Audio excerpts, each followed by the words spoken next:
We'll call to order the regular council meeting of Tuesday, April 7th, 2026 in Cayce City Hall chambers. The press and public have been notified according to the Freedom of Information Act? Yes, Mayor. Thank you. I believe this evening we have Councilwoman Rose leading us in their invocation. Pray with me, if you will. Dear God, I thank you so much that we are able to gather here today. I thank you for Mayor, fellow council, for our amazing residents and staff, for our first responders, and I ask that you would continue to keep us all safe. Give us your wisdom and your grace for ourselves and one another. Amen. Amen. And we have a special thing that we do around the Pledge of Allegiance here at the city where we get an opportunity to recognize one of our great team members and to recognize their service as a veteran. So while Bill Clark comes and joins me right up here to my right, I'm going to tell you a little bit about him. So he is our City of Cayce fleet manager. He joined the U.S. Army in 1989 after high school. He graduated from basic training and AIT at Fort Jackson as a heavy wheel vehicle mechanic. Mr. Clark spent 2.5 years at Camp Carroll, Korea, in a transportation unit, and then transferred to Fort Hood, Texas, to an armored unit as a tank recovery specialist. Mr. Clark was honorably discharged in 1995. Please join us for the Pledge of Allegiance. I pledge allegiance to the flag of the United States of America and to the republic for which it stands, one nation, under God, indivisible, with liberty and justice for all.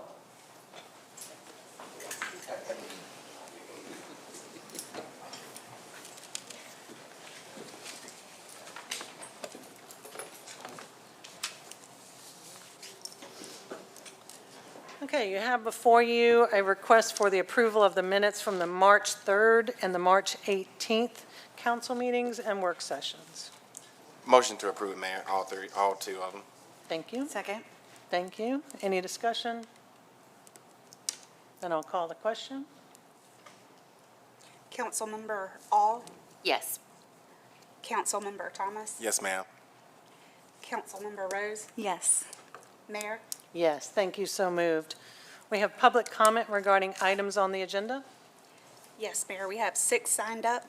The first is Carl Sherwood, speaking on item 5A. Thank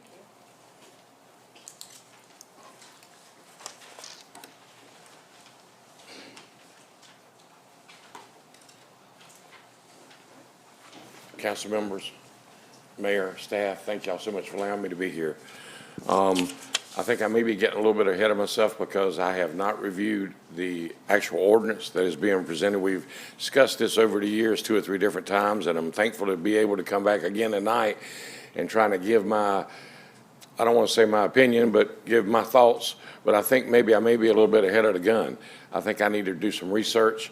The staff has offered to provide that to me, and I'd like to maybe just leave this thought in your head.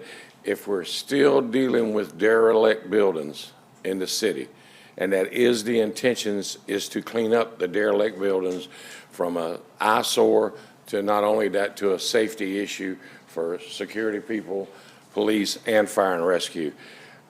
I don't know of any business person that would be against that. I just think the business people maybe need a voice and maybe having an open table discussion on what we feel like would benefit the city. And there needs to be some terms. If the building's been vacant so many years, I think the city has the right to do what they need to do. But I think just labeling it as every building can be very tricky sometimes. So instead of wasting your time tonight, I'll be better prepared the next time. Thank you all for your service, and thank you for helping us. Thank you. Thank you, Mr. Sherwood. Next is Chip Salick, speaking on 9A, 11A, and 9C.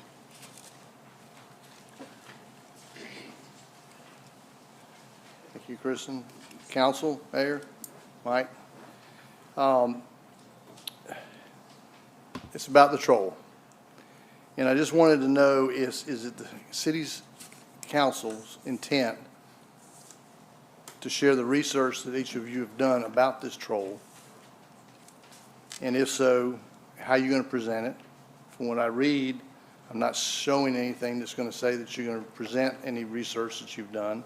I'd like to know what research you have done on the troll.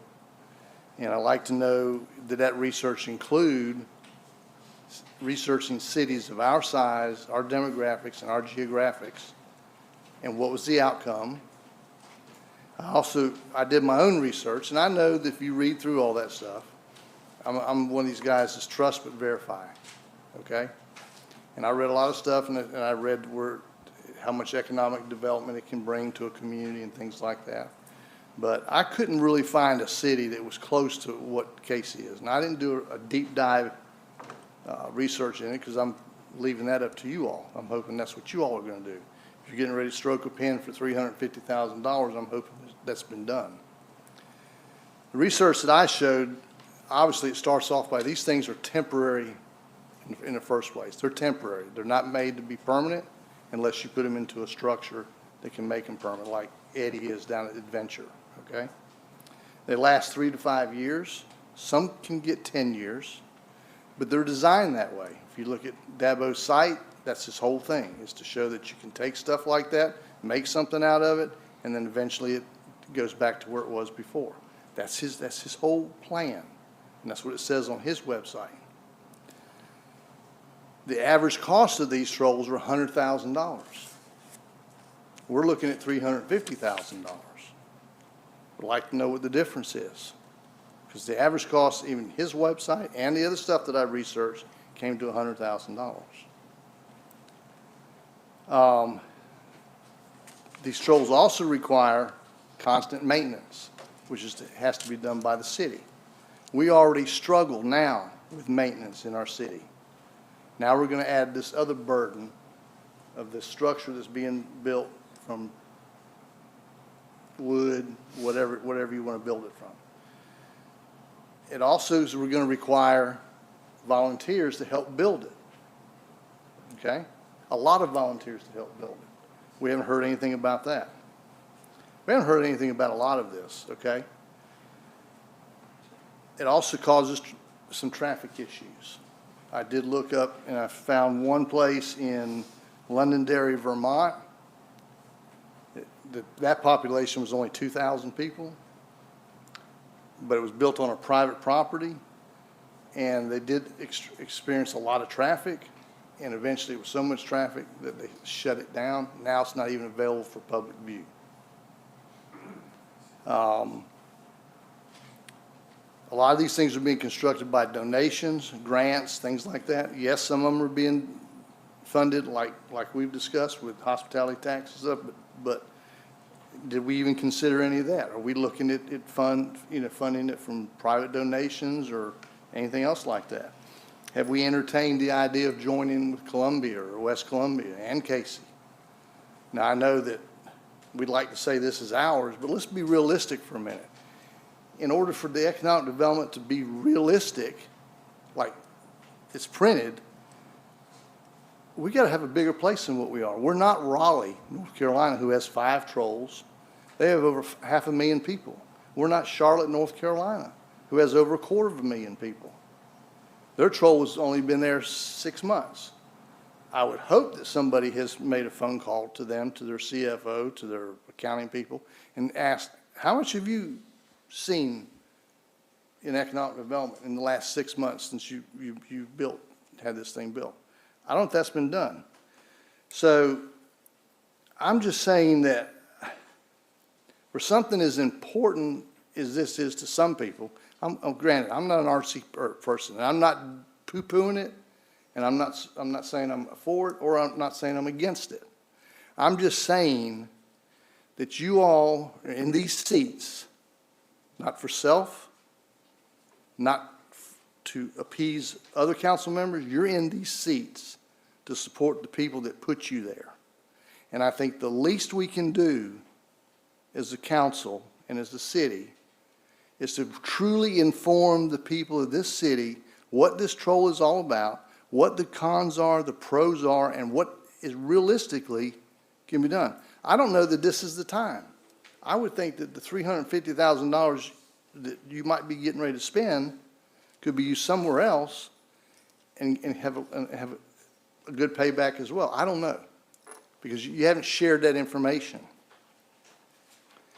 You got to put the people first.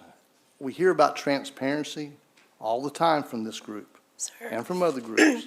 excuse me. I'm You're- there, okay. Okay. And so, let's don't talk about transparency, let's be transparent. Okay, let's support the people of this city. Do I get to speak to the other one No, sir, you had 5 minutes for both? Have already total. been 5 minutes? Yes, sir. Wow, sorry. Okay, thank you. Thank you. Next Thank you, is, Mr. Salek. sorry. No, you're fine. Next is Clyde Alley, speaking on item 9C.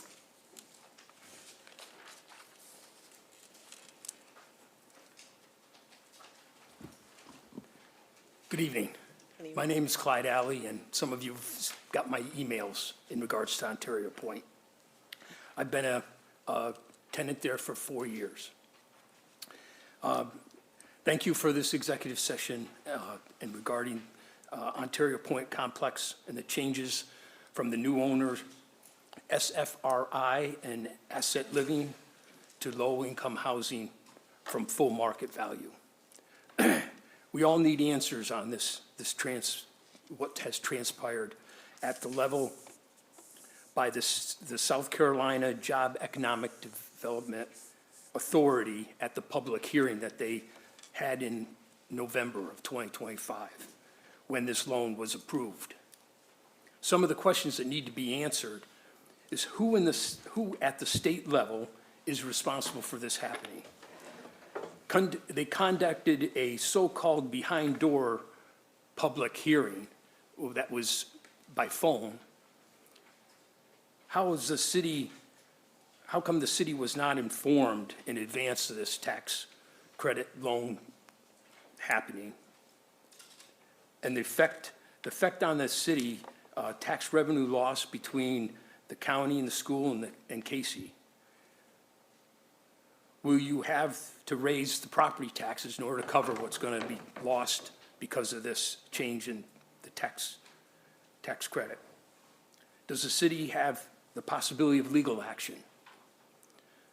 The city should now contact senators and maybe the governor's office to get answers on the state level, because that's where this happened.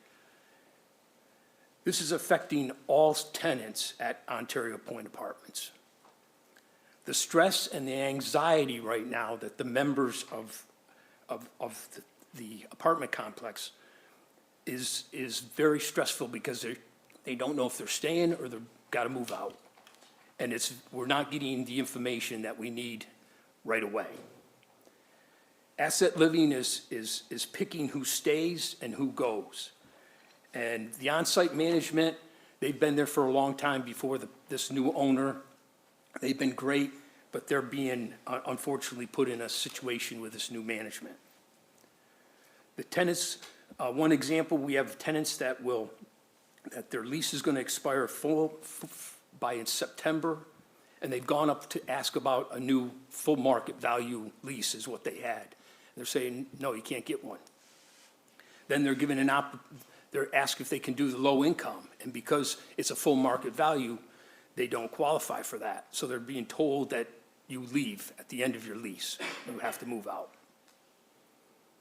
This is a critical time for tenants, and we need some action now, and we need it from you. If possible, institute a moratorium until we get answers, if that's possible. We do not have anything against the housing of low income. But we're taking an existing full market value established community of 209 apartments, and we're changing it over, which to me is not right. Ontario Port is always 90 to 95% occupied, and right now it's definitely not even close. Of course, We have no idea what this change is going to do to the low income. No one knows what's down the road. Just know that the great growth that you have started in that area, you know, you've got your new visitor center going in. We've got the tennis and fitness court across the street. We have a hotel right there. The state just moved it across the 12th Street. And there's a lot of empty property for people to, you know, for businesses to move in and to grow in that area and to live in Ontario Point maybe. We just ask for you to have that vision and to look into this to make it right for the tenants that are there. Thank you very much. Thank you, Mr. Alley. Next is Ms. Denise Calfresco. She's speaking on item 9C.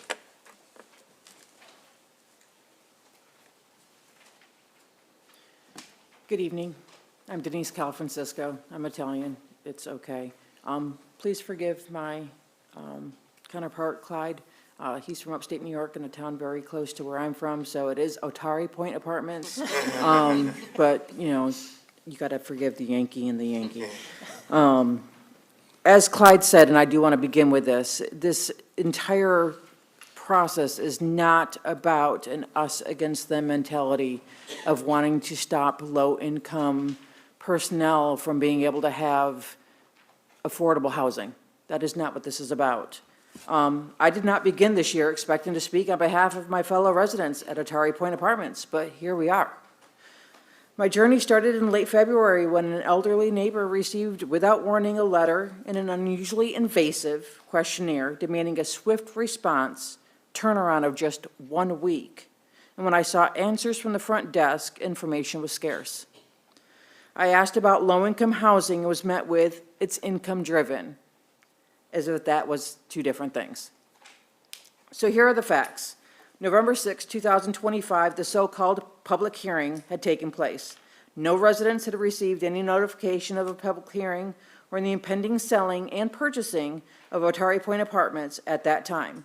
The public notice was posted on the Economic Job Development website by Claudia, the admin manager of the Economic Job Development Department. Several residents have not had their leases renewed since November of 2025 and are now on a month-to-month terms. That goes into play with the whole public hearing being in November and them taking over and us not really knowing about it. This number has continually increased as the months have continued. Now residents in December, in January, in February, in March, and now April do not have leases, but that's 6 months of residents at Otari Point Apartments that have not been given the chance to sign a lease once this new ownership has taken over. We're talking about transparency. We were not notified of the change in management to Asset Living and the owners of SFRI until December 10th of 2025. And the letter was meticulously shoved into our door.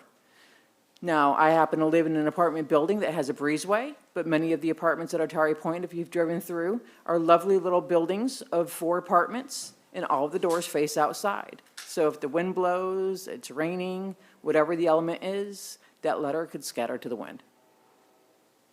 In one concerning case, I was made aware of a resident's rent increasing in January, a full 2 months prior to their lease expiring. That contractually binding lease. I can prove documentation and receipts in that regard. There was no warning, no preamble, and no resolution when inquired about this.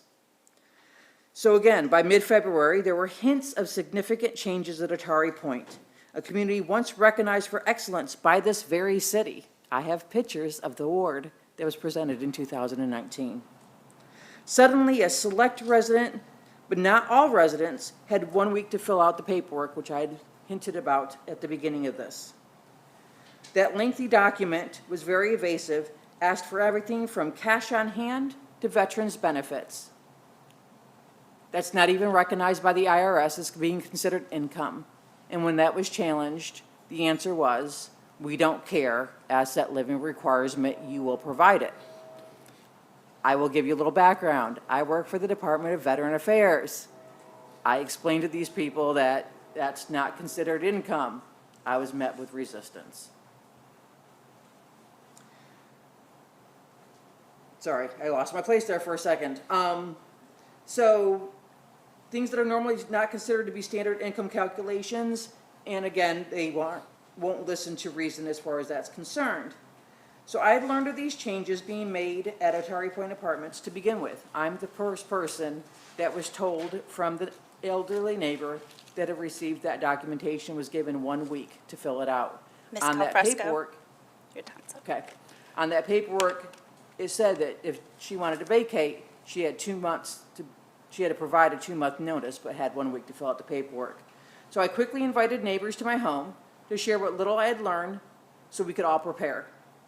When we inquired, the staff offered conflicting explanations, and only weeks later, on March 11th, it was officially acknowledged that we were moving to low-income housing.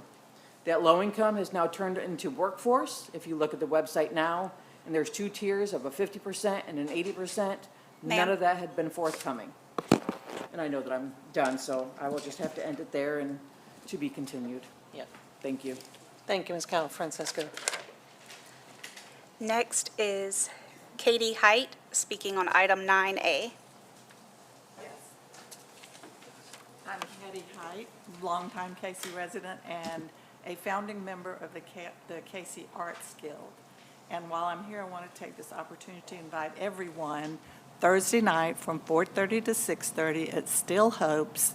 There is a Cayce Arts Guild exhibition, and the food and drink are free.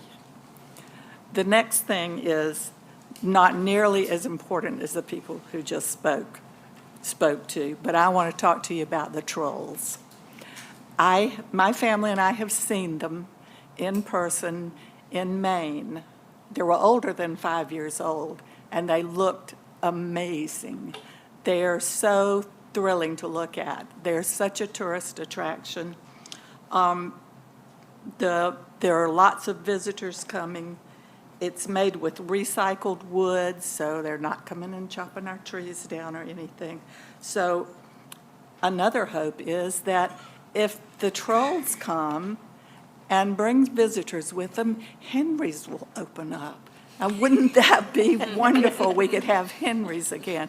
So I'd like for you to at least think about funding the trolls. It's not taking from what the city has to offer, it's adding to it. And it's adding to the other cities around too. So thank you. Thank you, Ms. Hay. And next is Mr. Ron Wright, speaking on item 9A.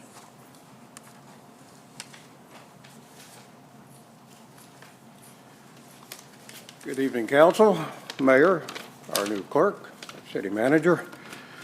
My condolences to the people that live in Otari Point. I used to live there. I appreciate you granting me this time. I'm a citizen, taxpayer. I live in Granby Crossing, and I'd like to briefly discuss your decision about discussing the Dambo trolls in executive session. My concern is about the 300,000 or 350, whatever it is, for the troll sculpture, and especially that it will be discussed in executive session. I understand the explanation is that it falls under contract negotiations, but the decision to spend 300 or 350,000, the choice itself is not a contract negotiation. Executive session is meant for personnel matters, legal matters, contract terms, not for deciding whether to spend public funds. A $300,000 or $350,000 public expenditure deserves public discussion. I'm asking you to explain why it's being handled behind closed doors, and further to commit to discussing expenditures of this type in future in open session. Moreover, I would like to state my opposition to spending the money on the troll. I think it's doubtful it will generate any significant tax revenue for Cayce. I don't think anybody's going to travel just to Cayce just to see the trolls. If they're already in the area, they may come by. But if they are in the area from out of town, we don't have a lot of hotels. We don't have fine dining. They'll be staying most likely in the Vista, West Columbia. Any fine dining will be in places like Vista or West Columbia, so all the accommodations tax, hospitality tax will go to cities like Columbia and West Columbia. Very little will go to us. So I think the money would be better spent elsewhere. I understand how the accommodations tax, hospitality works. You have to spend it on, most of it on tourism-related expenditures. But I think our Riverwalk is a little over 20 years old now. Phase 1 is showing signs of wear and tear.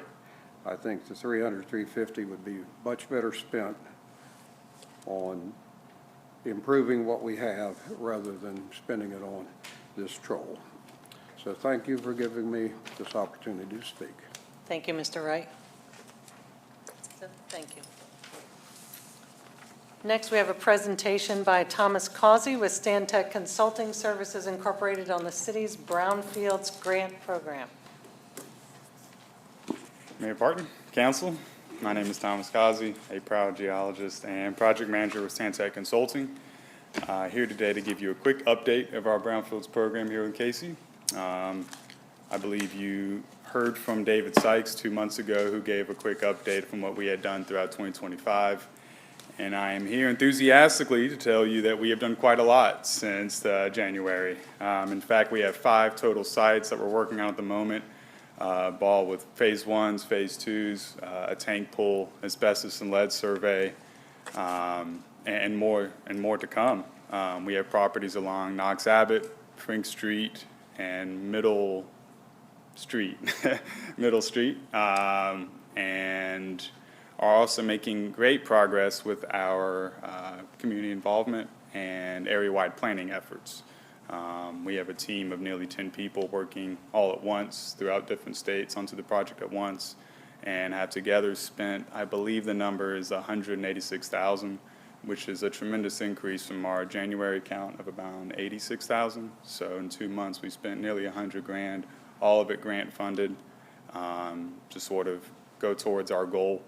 And we have, I don't know if y'all received a copy of this at all, maybe not, but we do have some objectives lined up for April and May in preparation for the next council meeting we do, which I assume will be in July. It has not been discussed yet, but we have anticipations for 2 additional phase 1s, so 2 more sites to introduce into the program, and a total of 4 new phase 2s. So these are actually assessing and maybe even cleaning up some of these derelict properties throughout Cayce, as well as completing an area-wide plan market analysis for our target area, which is again this Frink Street corridor, and drafting of a redevelopment plan for the city. That's my update. Awesome. Great. Thank you, Mr. Cayce. Any questions for Mr. Cayce? Just one question from me. Yes, sir. So how much money is left in this grant to make sure we're staying on top of that? Yeah, sure. It's a $500,000 grant. We're pretty close to 200,000, so it's 300 left. Okay, just on top of that, is there any opportunities for us to combine that grant with any opportunity zones before the current opportunity zones run out this year? We can use it in opportunity zones, but we cannot combine. Okay, I'm just curious. Okay, thank you. Yes, sir.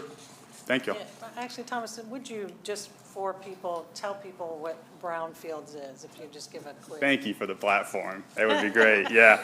A brownfields is really any underutilized or eyesore or any kind of property, commercial typically, that is contaminated or perceived to be contaminated. So we often make the argument that it's really any property that's not a single-family home. These can be contaminated with gasoline storage tanks, asbestos, lead-based paint.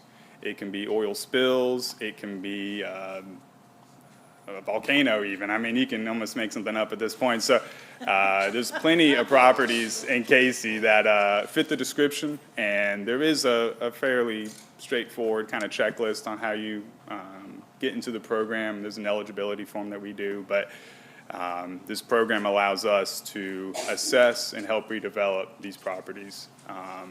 And we have been working very diligently with Wesley and Luke trying to identify them. And identify as many properties as we can, especially in this target area that we have along Frink Street, which we kind of honed in on early in.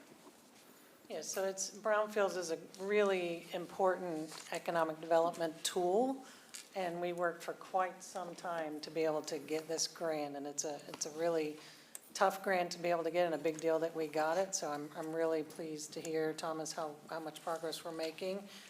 This is something we've heard people during public comment talk about, the vacant commercial and industrial building. This is something that would be helpful to those building owners. That it takes some burden off of them to be able to, at no cost, get, maybe you should tell them what a phase one is. Yeah, so the grant would, I want to face them, but I want to be in this too. It will cover your due diligence costs for any property transaction and environmental assessment costs. So again, the big ones that we try to talk about are the asbestos and lead ones, which are really prominent in old structures. But it also is really great for like the historical dry cleaners, the gas stations, the shopping malls, the office buildings, anything that has interest for redevelopment or the owners willing to sell would be excellent contenders for the program. And we can help it, we can even help identify developers and try to connect those two pieces together, which is nice. Awesome. Thank you so much. Yes, ma'am.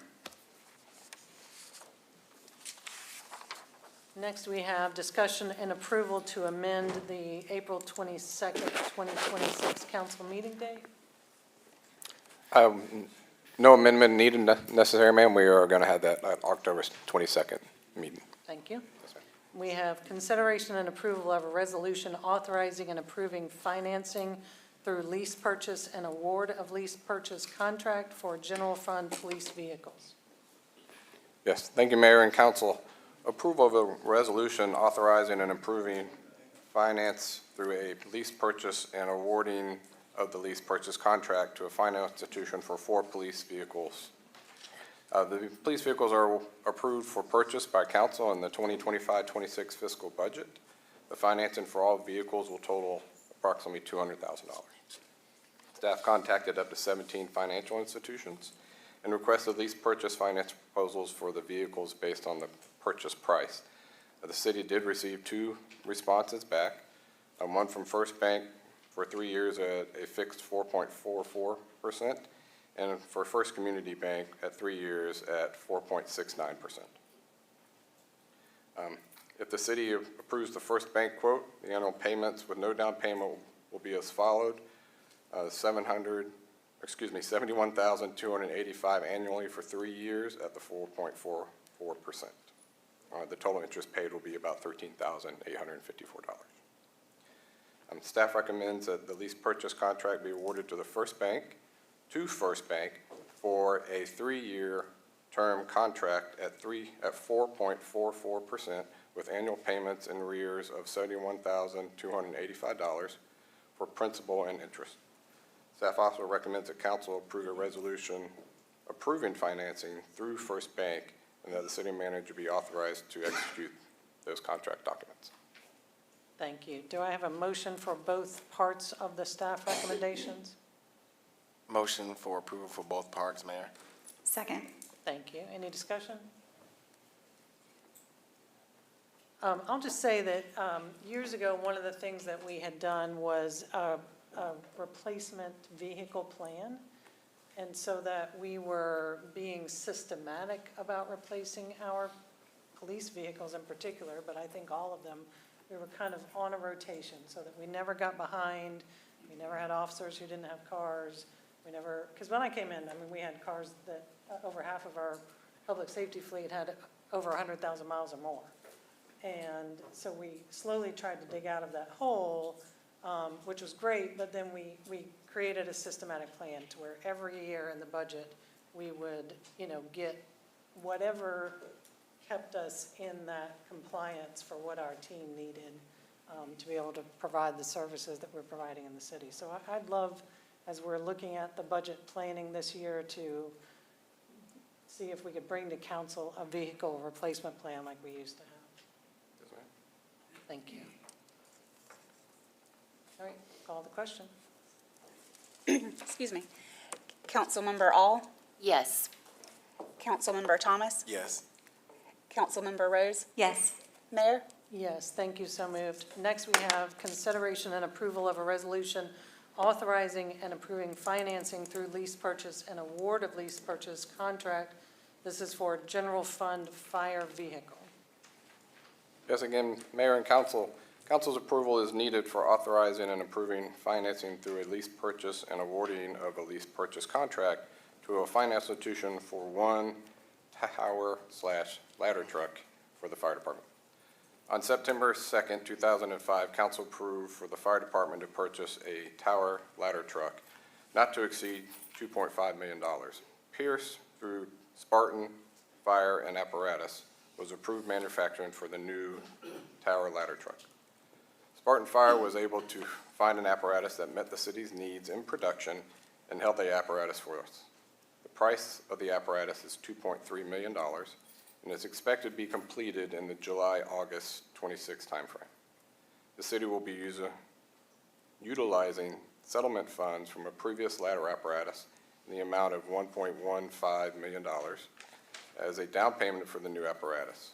The remaining 1.15 will be financed through the approved lease purchase contract. Again, the staff contracted 17 financial institutions with 4 responding. Bank of America at 84 months at a 3.6566 interest rate. PNC Bank at 84 months at 4.09% interest rate. First Bank, 84 months or 4.54 interest rate. And First Community Bank at 84 months at 4.79 interest rate. Staff recommends council award the lease purchase contract to the Bank of America for the terms of 7 years at 3.6566% interest rate, with monthly payments in the arrears of $5,538.02 for principal and interest. Staff also recommends council approve the resolution funding through the Bank of America and that the city manager be authorized to execute the contract documents. Thank you. Is there a motion to approve the staff recommendation as written in our council packet? Motion to approve, Mayor. Second. Thank you. Any discussion? I'll call the question. Councilmember All? Yes. Councilmember Thomas? Yes. Councilmember Rose? Yes. Mayor? Yes, thank you, so moved. We have discussion and approval to ratify an agreement approved by the city manager under the emergency powers of section 2-146 with G.H. Smith Construction Incorporated and Carolina Paving and Grading LLC for the emergency repair of a sewer main failure on Michaelmas Avenue. Yes, again, Mayor and Council, thank you. Council approval is needed in order to ratify agreements approved by the city manager under the emergency powers of section 2-156 with G.H. Smith Construction, Inc. and Carolina Paving and Grading LLC on February 13, 26 for emergency repairs of a sewer main failure.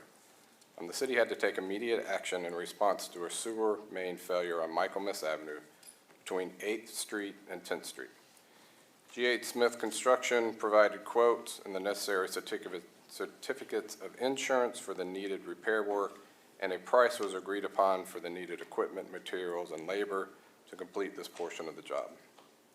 This portion of the project consisted of excavation in the asphalt roadway, installation of approximately 364 linear feet of pipe, and reconnections of service and placement of flowable fill in the trench.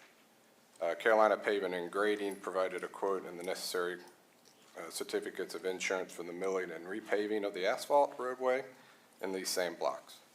A price was agreed upon for the needed equipment, materials, and labor to complete this portion of the job. The total price quoted for the emergency repairs is as follows. G.H. Smith Construction for $75,983 and Carolina Paving and Grading for $36,800. The city manager approved the quotes using the emergency powers established by the city ordinances. Staff recommends council ratify the city manager's actions executing an agreement with G.H. Smith Construction for $75,983 and Carolina Paving and Grading for $36,800. With a total of $12,783.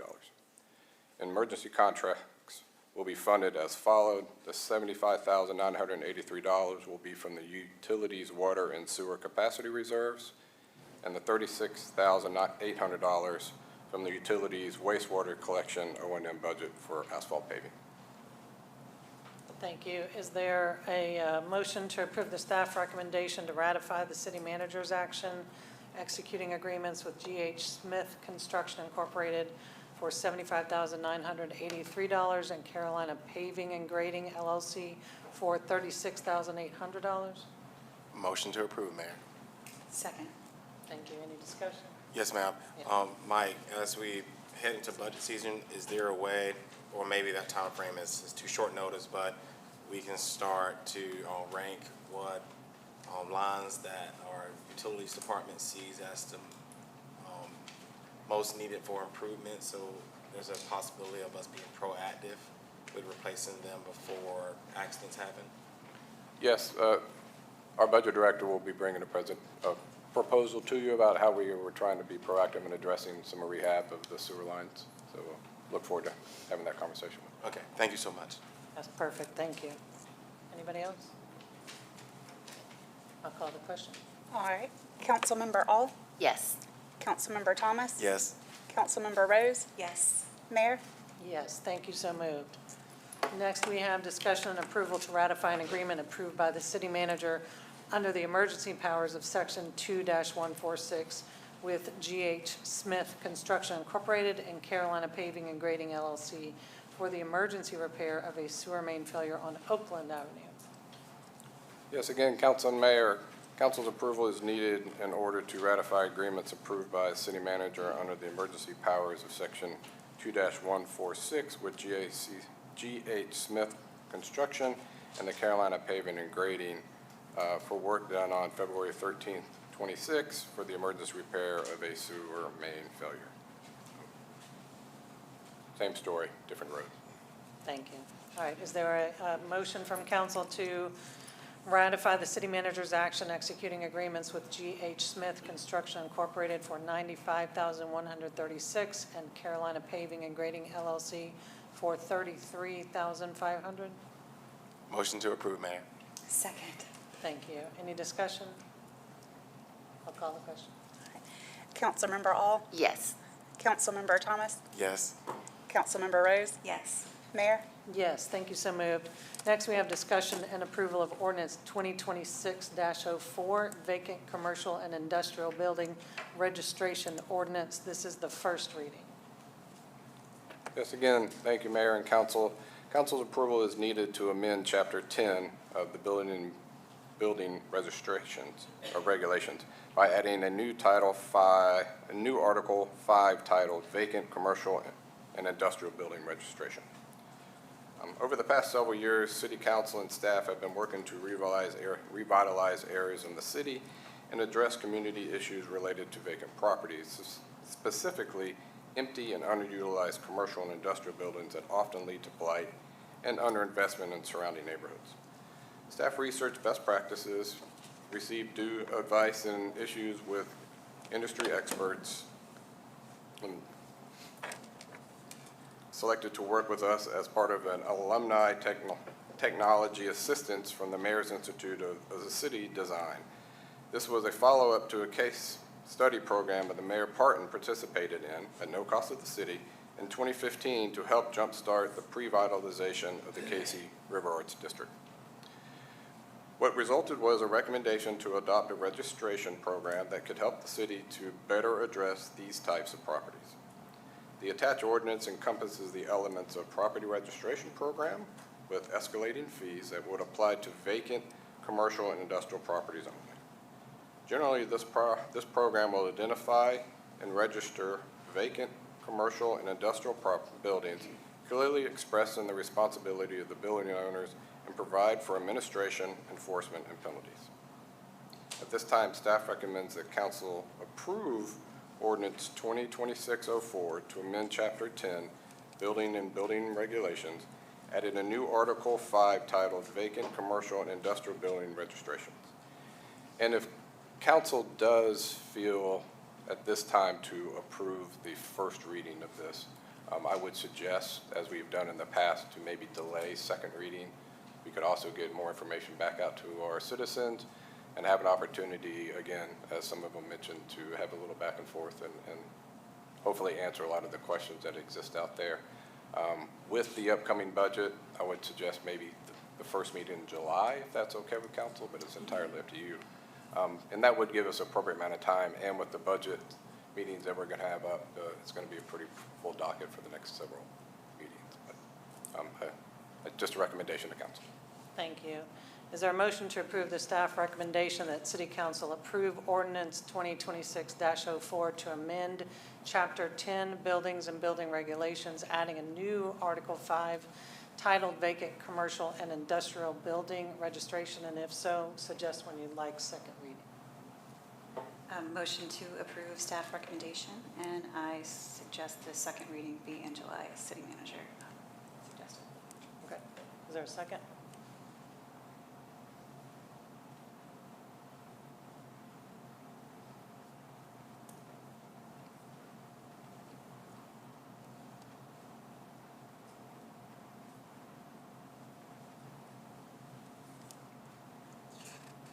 Okay, motion dies for lack of a second.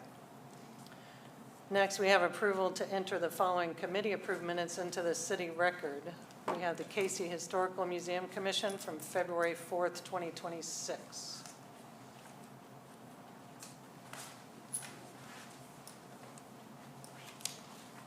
Is there a motion to approve them? Motion to approve. Second. Okay, any discussion? I'll call the question. Councilmember All? Yes. Councilmember Thomas? Yes. Councilmember Rose? Yes. Mayor? Yes, thank you, so moved. Next, we have city manager's report. First and foremost, Mayor, I'd like to introduce our new clerk of council, Kristen Hall. Welcome. Been with the city for a number of years, and she has a tremendous amount of executive experience with us, and we're excited that she's on the team, and please welcome. Thank you. You're doing a great job. Thank you. Additionally, this is my first opportunity to address council about a rezoning request that was out several weeks ago. A property owner attempted, or at least had conversations with our staff about possibly filing for a rezoning at 901 F Avenue.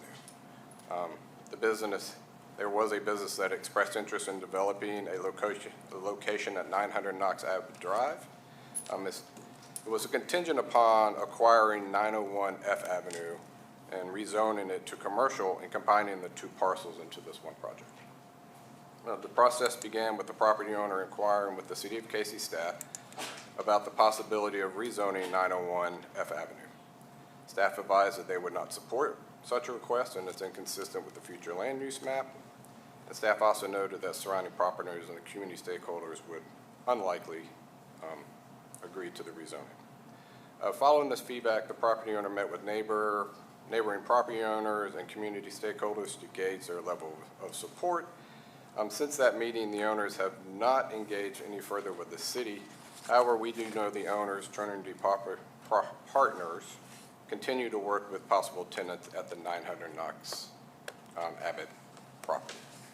But at this time, there is not a rezoning request in with the City of Cayce. And I'm sorry it took me so long to get an update to you. Okay, next we have council comments. I'm going to go ahead and start on this one. Good evening, everyone. I do want to touch base on the vacant commercial ordinance.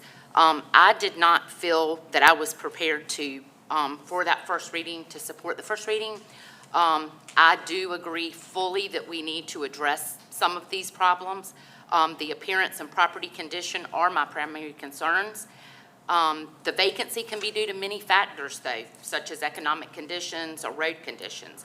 I want this city to be easy to do business with, and I want to protect the character of our town and foster responsible growth.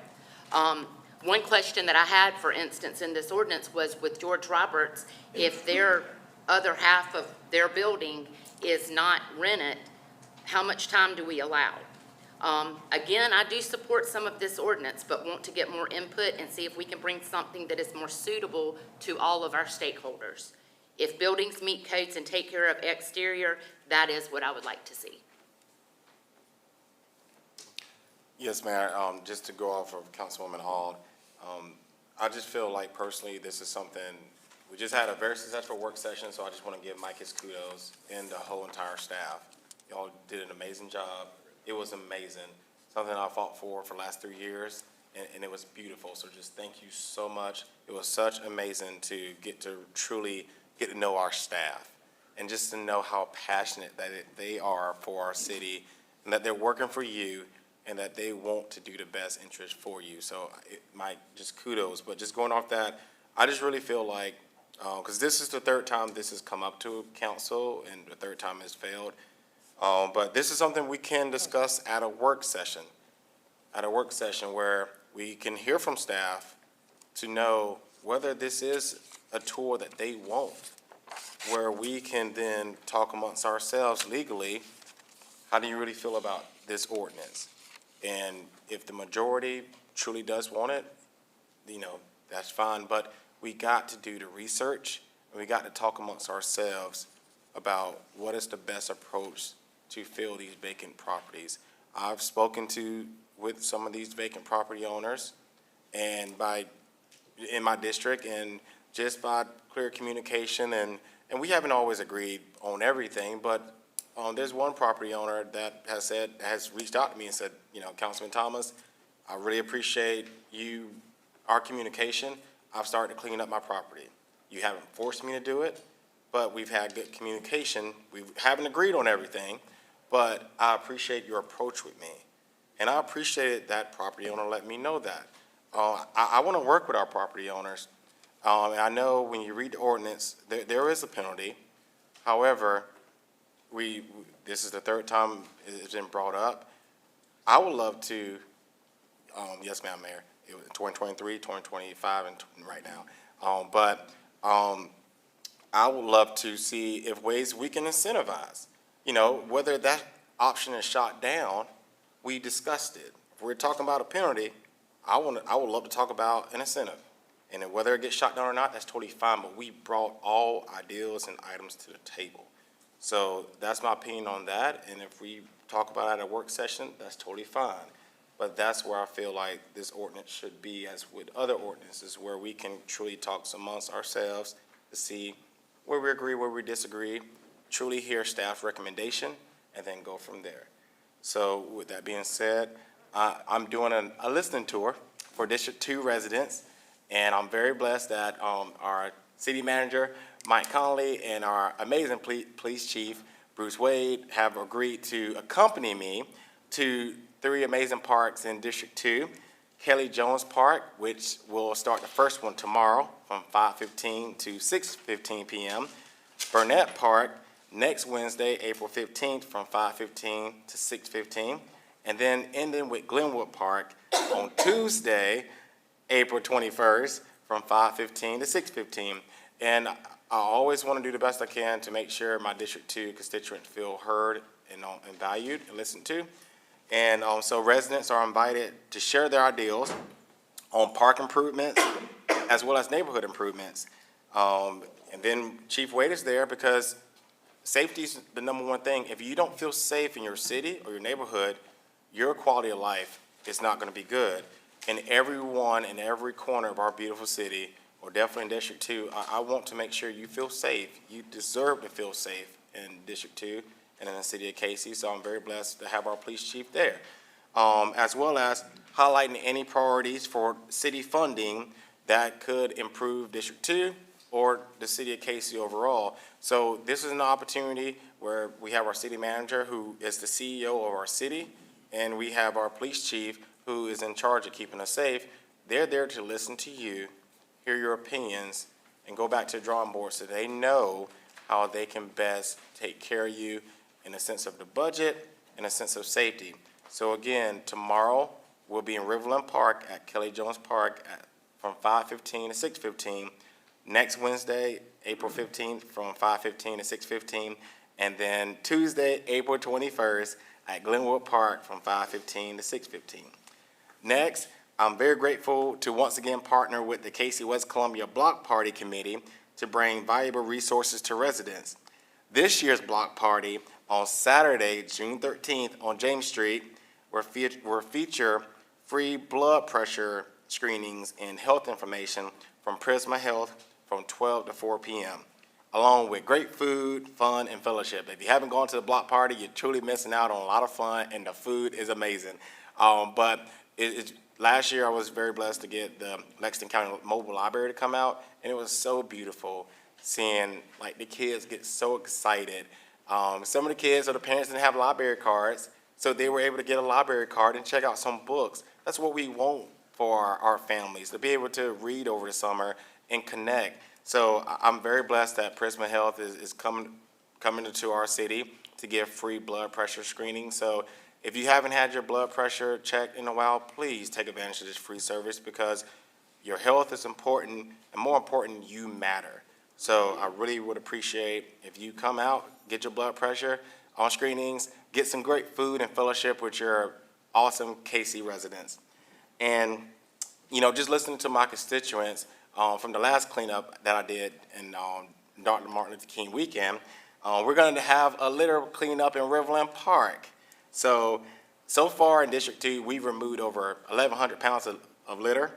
And I truly believe litter anywhere in our city is a representation of the city of Cayce as a whole. So I always want to do my part to make sure District 2, we're doing our part to keep things clean, because I want our city to be tidy, because this litter is going to go somewhere, and, it's either going to stay on the ground or it's going to get into our river and go downstream. And, we got animals around it. We want to make sure we're taking care of our environment. So we're going to do Riverland Park cleanup on Saturday, May 9th from 8:30 to 10:30 before Mother's Day, because we know our moms love a clean and tidy environment. So Saturday, May 9th from 8:30 to 10:30 a.m., and we'll meet at the Refuge Church at 100 Old State Road. And to any other areas of District 2, if you see it getting trashy a little bit, please call me. I would love to do a litter cleanup in that area too, because I'm passionate about making sure we keep District 2, which keeps the city of Cayce clean. And finally, last month I got to go to Airport High School and kind of meet some of their JROTC amazing students. And I just got inspired because, we have young people that are in our city right now that are making the decision to join our armed forces, which they are 18 years old, and they're putting their lives on the line for our freedoms, which we are so blessed as a country to have the freedoms that we do have. So, I thought of this crazy ideal that it could be awesome if council, wanted it. For us to, in May, because, seniors graduate in May or June, we invite the students that are enlisted into our military, and we just show them some love. Show them that, hey, our community, we see you, and we appreciate you for the service you're about to give the greatest country on earth, the United States of America. So I would love it if we could do something like that, or if not, maybe invite the color guards to present the colors in November or May in honor of Veterans Day or Memorial Day, because again, these young men and women, they're going to go off and fight for our country, and it would be an honor just to show them some love and appreciation before they leave. That's all I have, Mayor. Thank you. So in regards to the vacant building ordinance, before I was elected as a resident, I was very happy to see the city attempt to address that. I look forward to continuing the conversation. I definitely want to hear from staff, their opinions on, what they think, and enforceable, and all of that. And I want to hear from the people who are going to be impacted as well. And yeah, thank you. Thank you. I just have one shout out to our staff to share. This was posted on Facebook. It says, I would like to give a huge shout out to the City of Cayce's Sanitation Department. My husband and I moved to Cayce from Irmo a year ago and have been impressed by the efficiency of this department. In our previous neighborhoods, the trash cans may be left in your driveway. You might have to dodge them in the street. They may or may not pick up yard trash, and if they do, they would leave a mess. Since we've been in Cayce, I've actually had to check the trash can to see if they had picked it up, because it looked like it hadn't even been moved. We've recently trimmed some trees in our yard, and each time they picked up here, there were no branches or leaves in the street or in the yard. We just wanted to let someone know that they are a wonderful team, doing a wonderful job, and we appreciate them. So please make sure the words get to them. Thank you. All right, next we have executive session for discussion of negotiations incident to a proposed contractual arrangement with artist Thomas Dambo for the creation and installation of public art within the city, including at the Riverwalk or another city location, and receipt of related legal advice as permitted by the South Carolina Freedom of Information Act. We also have receipt of legal advice concerning the South Carolina Freedom of Information Act process and an update on court contractual arrangements and related legal issues as permitted by the South Carolina Freedom of Information Act. We have discussion of legal advice concerning the city's authority and current legal status of the Otari Point matter as permitted by the South Carolina Freedom of Information Act, and the discussion of negotiations incident to proposed contractual arrangements and receipt of legal advice concerning the EPAC 208 plan as permitted by the South Carolina Freedom of Information Act. Do I hear a motion to go into executive session for said reasons? Mayor, motion to approve, but for only items B, C, and D. Okay. I have a motion to go into executive sessions for item B, C, and D. I'll make a motion. No, he already made the motion. Is there a second? I'm second. Okay. I'll call the question.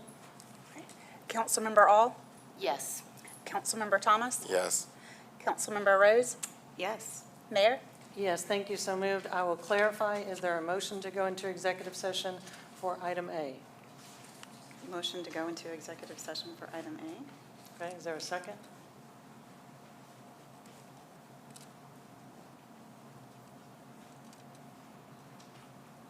Okay. Dies for lack of a second.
I don't believe, thank you. So no action was taken in executive session except to come out of executive session, and I don't believe we have any follow-up actions to executive session, so I'll take a motion to adjourn.